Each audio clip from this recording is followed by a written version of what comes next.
Welcome, friends. Today we have with us a renowned Indian industrialist, a great philanthropist, and also an NRI, Shri Satish Modi ji. So today we will be interviewing him about life and his life as an NRI in London, and also about his fantastic book titled "In Love with Death." You are running many charitable projects like Art for India charity. So what is your vision for humanity? Well, my vision for humanity is that everybody should get a fair chance in life.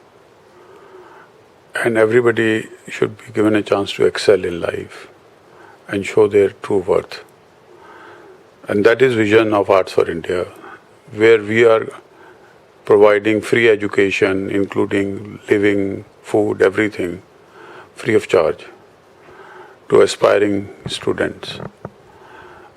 Because if you do not have money in India, you know especially that college education is not free. And if you don't have money, you cannot be educated. And second, we are also doing is a global charity Arts for India, where we are promoting art, fashion, cinema globally. And we have offices in New York, London, Zurich and Hong Kong. So through there we promote and interact with the world. If you have to describe yourself in 3 words, what those 3 words will be? Well, if I were to describe myself, I would say that I'm nobody, I'm nobody, I'm nobody. Very modest. What life means to you? I think life is a journey for me. I'm quite aware that one day I'll be no more in this world. And when it's a journey, you must live it humbly, you must enjoy it, and if ups and downs everybody gets in life. There's not a single person born on this planet who will have no ups and downs. However, I feel that when it's a journey, just look at it that way, and if you get a phase in your life when circumstances are adverse, just feel that too shall pass. And don't live life in bitterness, live life in gratitude. That will be my suggestion. Rarely it is seen that NRIs who are actually thinking of doing some charitable work for people like you are doing. So any thought on that? Well, I think worldwide, if people are charitable, the poverty will vanish. You see, it's very important that people who have been given more by Almighty, by God, they should realize that when they die, their wealth will not go with them. However, their good deeds will go with them. So doing good deeds is universal and it must be done. So when we say charity, we say philanthropy, it is about changing the life of a poor person who has no means. And I have taken education as the main theme. Because if you educate a person and then put a career in front of that person, it's a life changer. And I think philanthropy is to change the life of a underprivileged person for life for better. You're an industrialist and obviously having a very busy schedule. So how did you find time to write this book? Well, this book is an inspiration, and it's not a question of finding time, it's a question of getting the right thoughts. So when I got these thoughts and I penned them, and it turned out to be a book. So I was never intending to write a book. And how did you fall in love with this title, In Love with Death? As I said, I got these thoughts. So basically I got these thoughts in my dreams. And these dreams were sent by a very holy person from Japan, whom I happened to meet, who came with the Japanese Prime Minister in 2005. And she recognized me from previous life. Then she called me to Tokyo, and I was given a huge reception, taken to Kyoto. And ultimately, when I was leaving, she said, I'll communicate through dreams. So, unfortunately, she is no more in this world, but I cherish very much my memories of time spent with her. She passed away at the age of 102, When I met her, she was 94. Fascinating story. Did you face any difficulty in publishing this book? Yeah, I faced tremendous difficulty. In fact, when I came and I showed the script to the renowned AP Watts, they told me that nobody will buy this book unless you change the title. However, since it had all come in my dreams, as I said, so I didn't want to change the title. I didn't want to fiddle-faddle with the whole thing. So I said, well, it is here, take it or leave it. And ultimately I did find a publisher because I was given an award in Edinburgh Book Festival, Tartan of Peace, and there I found a publisher. I think perhaps we can show our audience the book, In Love with Death by Shri Satish Modi ji. How do you think that this book can help people changing their life? Because you have mentioned that this book death can act as a motivator, a positive force for people. Absolutely. I would say that as I've written, I mean, you have shown the front, I will like to show the back also. The three things it's important to understand is how do we accept the inevitability of our own death? How do we live our life with meaning? Will money lead us to happiness? These are very crucial things. Most important is money. I have found people get mesmerized with money. They feel money is God. But little do they realize that after all, money is important. Money is essential to live. And everybody has to earn money to live life. However, excess of it then lead to feuds, bitterness. So I personally feel that if you live meaningful, you can die peaceful. So my suggestion will be that this book is a game changer if people understand the book. What young generation should do to motivate themselves? Well, it's a very good question because when you're young, your whole life is in front of you. And you can lead a life, when you look back, you can be satisfied, you can be happy that I led a good life. See, what is most important in life, people feel, oh, I have not achieved much, I am a failure, I should have achieved more. That is not life. Life is about goodness of life. Life is about feeling good from inside. Because even, of course, we are Hindus, and even in Gita it is said that karmanyavadi karaste ma phaleshu kadachan, means you can only have your authority on the work and not on the result. So results are also a manifestation of so many different factors. So my suggestion to everybody will be that feel happy, feel good, and put your best effort, and don't do acts which you regret. Because ultimately you know what you have done. If somebody wants to be next Satish Modi, what he needs to do? Well, as I said, he must tell himself he is nobody, he is nobody, he is nobody. You have mentioned in your book, money can't buy happiness. Could you please explain your thoughts on it? Yes, of course. Money, as I said, is important. Like you say, I like to have a cup of coffee. I enjoy a cup of coffee, of course. But if you were asked to have 20 cups of coffee, I'm sure you'll end up in a hospital. Similarly, if you take a piece of cake, you will enjoy. Definitely you'll enjoy. Secondly, you have seen from time immemorial, every kingdom, every kings, they always had fights. All the business families, they have fights. Why? Because nobody has ever have enough. Nobody can say I have enough. So money does not get you happiness because money also breaks relationship.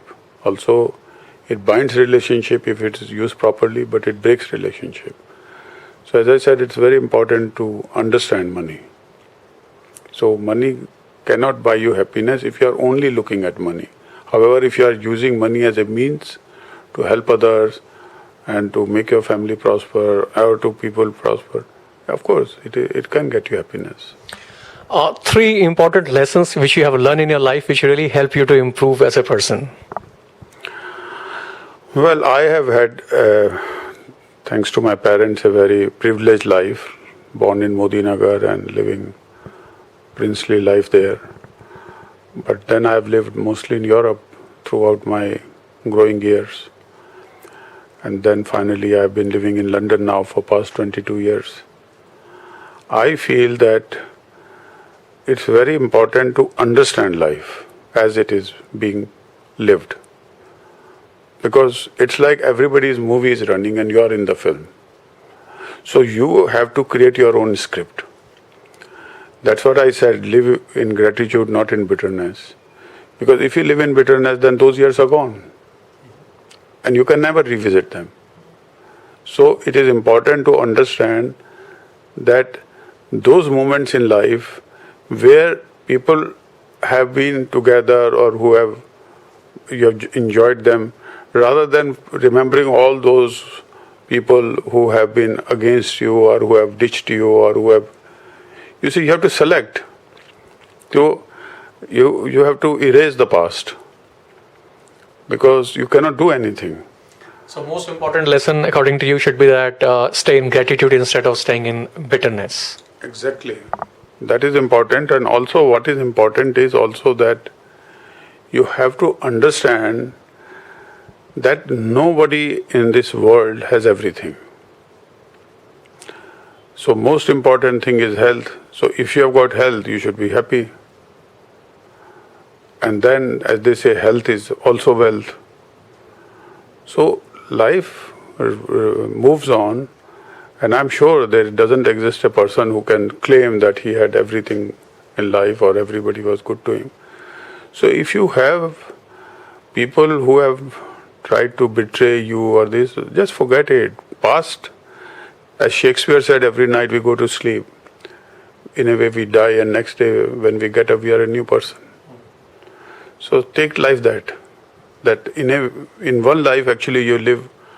If you say that you are going to be 90 years old, so in one life you lead nearly 30,000 lives. When you were a child you were different, when you are a baby you were different, when you were a teenager you were different. So it's a very different phases of life. You have mentioned in your book to have money is to be ultimately lonely. Well, they say it's lonely at the top. So when I'm saying to have money is lonely, I'm talking about really big money. I mean, you see the first billionaire in the whole world was Howard Hughes. And everybody can take a lesson from his life. How lonely he was at the end of his life. And he became quite a, cynic and quite ill. So it is lonely at the top because you feel everybody is there for your money and you cannot build real relationships. And that's where the problem happens. You have to be humble. And money definitely doesn't allow you to be humble. Now again I'm talking about big money. So it has an adverse effect. You mentioned that if we cannot trust, we cannot find love or joy in your book. Well, that's very, very true. Trust is most important, and trust is the basis of love. If you cannot trust somebody, how can you love that person? You have mentioned in your book that whatever time is left in our life, we should spend it wisely on the things which matters.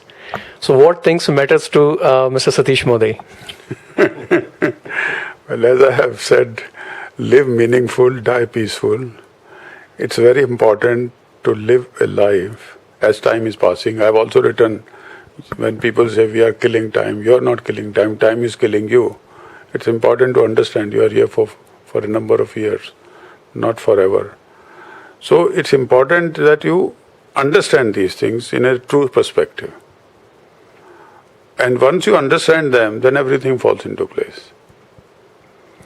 It's important to forgive, it's important to, because somebody told me, I cannot forget, I will not forgive that person. I said, but once you die, what will you do? Will you become a ghost and come and haunt him, or what will you do? You also mentioned in your book that the discussion or talk about death can be turned into a positive force. Absolutely, there is no doubt about it. Even Kabir said that if you remember death, you can lead a beautiful life. Because that tells you that you are here forever. You are not here forever, you are here for a few years. And always remember one thing, death is a great equalizer. Whereas birth is unequal, you have somebody is born healthy, somebody is born unhealthy, somebody is born beautiful, somebody is born ugly. But at death, everybody becomes equal. Somebody may be very rich household born, somebody is born in utmost poverty. But at death, we all become 3.5 kg of dust. So if somebody is flying very high, there's no need to be jealous, because you know after a few years you will be buried next to you. So if ladies also, there is no need to be jealous of a very beautiful lady. Because why the cruel hand of time makes sure that the most beautiful women lose their beauty? Why it is so? That God ways of equalizing everybody. So once you realize that in the end everything is going to be equal, and there I was on Good Morning America show in USA, because Americans are Americans, so I wanted to give I said two people go in a casino. And one is winning and he won $1 million. One is losing and lost $1 million, just to exemplify. So when they go on the till, the manager says that to the person who won $1 million, sorry, I cannot give you the money. So he said, what kind of casino is this? I've been cheated, I've been robbed, this, that. So he said, the name of this casino is the world, and you are at the death point. So I'm sorry, but you cannot take a penny from here. So he said, well, I'm very, very feeling as if you have cheated me. Similarly, the person who lost $1 million suddenly felt, oh wow, I don't have to pay now. I have to leave this world without paying. So all money will be left behind, everything will be left behind. Only your soul will go. So the winner is that who dies with a pure soul. And that is the most important thing to understand. Once you have that feeling, then it will elevate your life. That means you can be the winner without being a real. You don't have to win a Nobel Prize, or you don't have to be a top athlete, top rock star, or top politician, or top businessman. If you have a pure soul, you are the winner. So it's very important to know that. And when I had met Mother Teresa, in fact, I must share that. And she spent a whole day with me, and after lunch, I asked her that how you became mother. And she said, one day when I came from teaching, I was a teacher, there was a beggar lying outside my house, and he was bleeding. So I took him in. However, I could not revive him, and he died. And I saw Jesus in him. And he was also suffering from leprosy. So next day I moved to leper colony, and I devoted my time for the mankind. So that was a game changer for her. So I said, Mother, you saw God in a beggar bleeding. So she said, yes, son, that's the way it was. So you don't have to be rich, or you don't have to be powerful to be a winner in this life, but you have to be good. And your soul has to be pure. Then you are a winner. Thank you very much, sir. So friends, you can see this in Love with Death by Shri Satish Modi ji. It's available on Amazon and all the other leading bookstores in London, and I think all over the world on Amazon. That is true. Thank you very much, sir.